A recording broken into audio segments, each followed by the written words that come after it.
Maybe love bombing is just a series of tests of loyalty. Love bombing is messed up. It's really that simple. It might be fun for a minute, but it's messed up. It's easy to get caught up in the obsessiveness of it, the fairy tale of it, the grandiosity of it. But the core of it, it's really a phenomenon where idealization and seduction meets a very subtle and gradual series of manipulations. One of the greatest sets of regrets I hear from survivors is that they say, I look back and I regret ever getting into this relationship in the first place. In fact, one of the most perilous aspects of radical acceptance is that in a way, radical acceptance is like clearing a grimy window that also protected us. Not seeing what is happening in the relationship protects us in lots of ways. We can maintain a status quo, not feel the fear of being pushed into risky and vulnerable decisions, hold the blame within ourselves and some sense of control, and maintain the attachment we feel, right? Not seeing also helps us with one of the most painful aspects of any narcissistic relationship, which frankly is regret.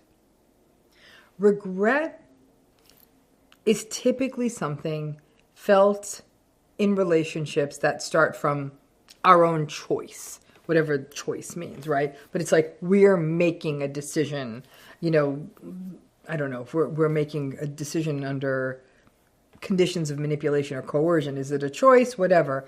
But it's not like a mother or father, right? The person we may choose to be, for example, in an intimate relationship with, or to marry, or a friend that we choose, or a job that we take. Now, the job part's tricky. It's not always fair to call this a choice because a boss may come into your job that you did not sign up to work with, but you get the general idea. It's not the same as a parental relationship or a family relationship that you had no part in selecting. That said, a lot of people still have a lot of regret that this is their family. But the regret part, that you chose something, that's a tricky one because you feel responsible. I picked this. I didn't see it. I didn't heed the red flags. I ignored the warning signs. I'm a codependent. This is my fault. And then this is the stone goes rolling down the self-blame stairwell again. And when we radically accept and the clarity continually flows in, one of the costs of this is that the regret piece can magnify, and the warning signs and the signs we felt in our body seem clear as day. It's like we look back and say, I saw it all in the beginning, but I didn't do anything about it. And then we regret it even more. Why didn't I do it then? I kind of saw it. While radical acceptance is central to healing, it is crucial that we don't oversimplify it. Because radical acceptance is not as simple as, it's a pattern, it's not going to change, so I got to make a choice and I can get out. To simplify it misses the subtlety of the dynamics that got us in and got us stuck in the first place. It misses our own histories that may leave us more vulnerable to reenacting the unhealthy cycles from childhood and reflexively blaming ourselves. So one piece that gets missed is an element of love bombing that we're not even aware is happening. Love bombing works because it can be a correction or it can be a confirmation.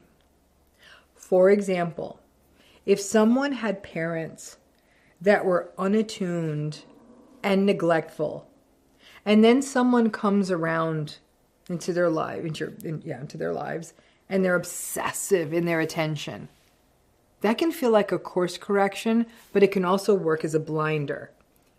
It works because it can feel familiar, the old up and down days, good days, bad days, yelling, then hugging, I love you, I hate you, and the seduction of believing that this time around we can get it right. Because obviously we couldn't fix it in childhood.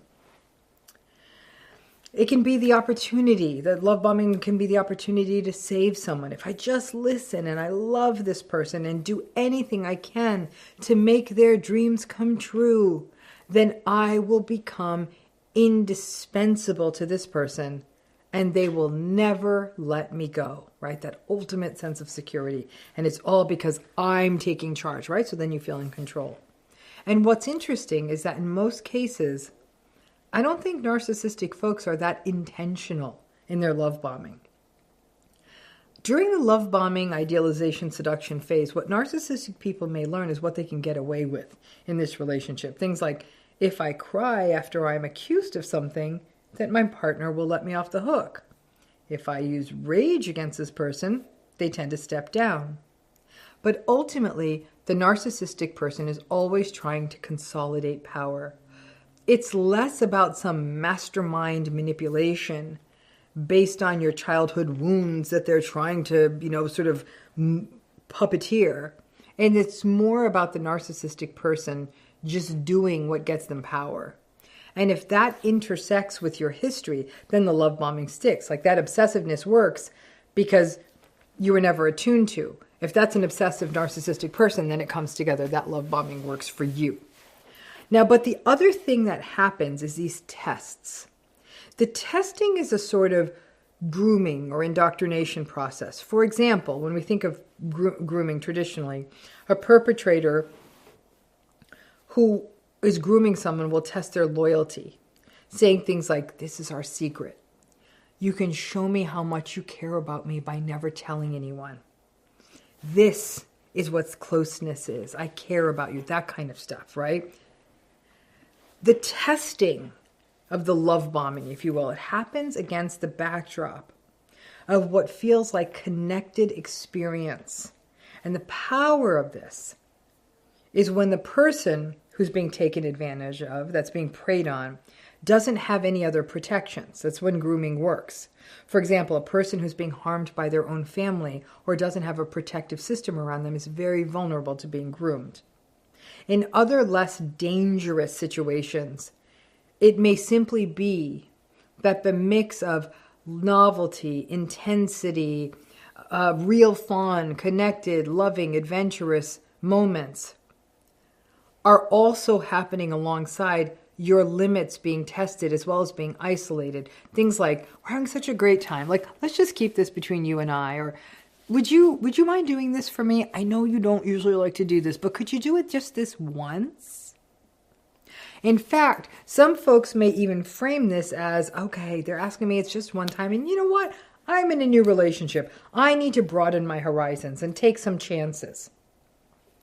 And yet, we all know when we go back to the beginning of these relationships, there was always something in our body that didn't quite feel safe. Sadly, we sometimes write that off as butterflies in our stomach and our boring anxiety or us not wanting to grow rather than it being a sympathetic nervous system response that was simply trying to keep you safe. Now, listen, we can't run away in our lives at the first sign of every discomfort. But the hard work is to stop rationalizing it, to give ourselves permission to pay attention to this discomfort we feel and develop our sense of discernment, to do things like move slowly in relationships.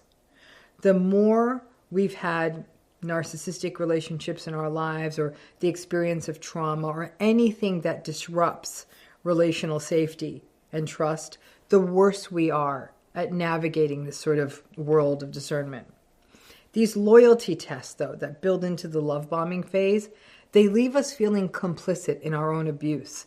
The idea that we were part of the problem. Well, I did keep their secret. I didn't tell anyone.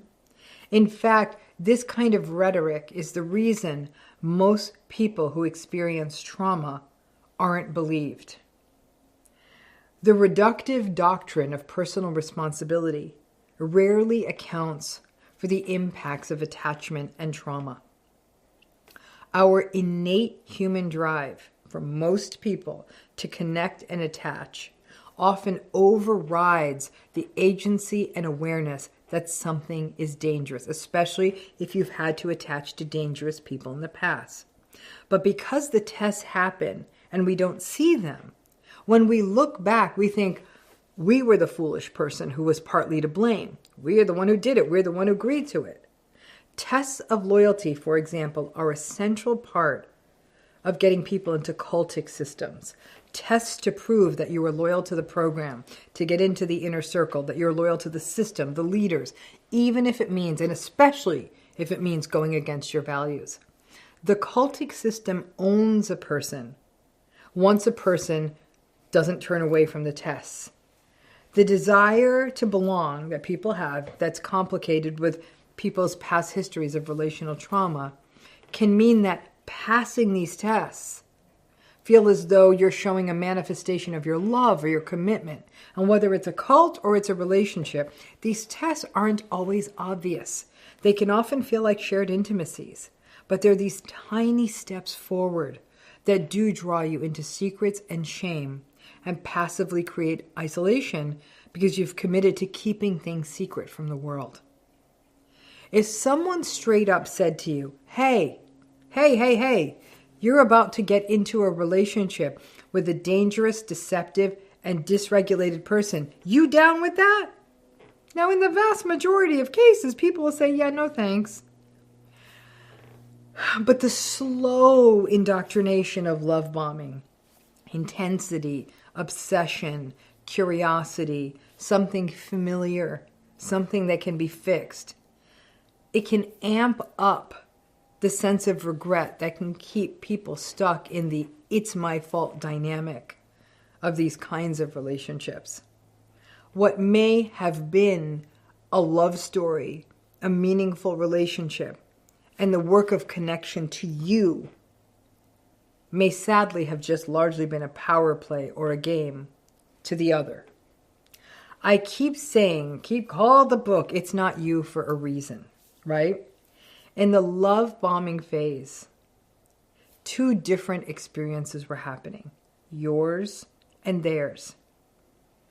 And the way you showed up had very different motivations. We often forget that these things during the love bombing phase, these tests that may have felt like love to you, had a far more toxic agenda for the narcissistic person. The regret can keep us mentally trapped for a while, and breaking out of it can be helped by understanding that this relationship was never an even playing field. This is a casino that was always rigged. But that idea of what happens in the love bombing phase, it isn't all dinners out and flowers on your doorstep. It's these tests. This one time, what do you say? And these little steps forward, you find yourself stuck in something where you've convinced yourself you're part of the problem. You're not. Thanks again.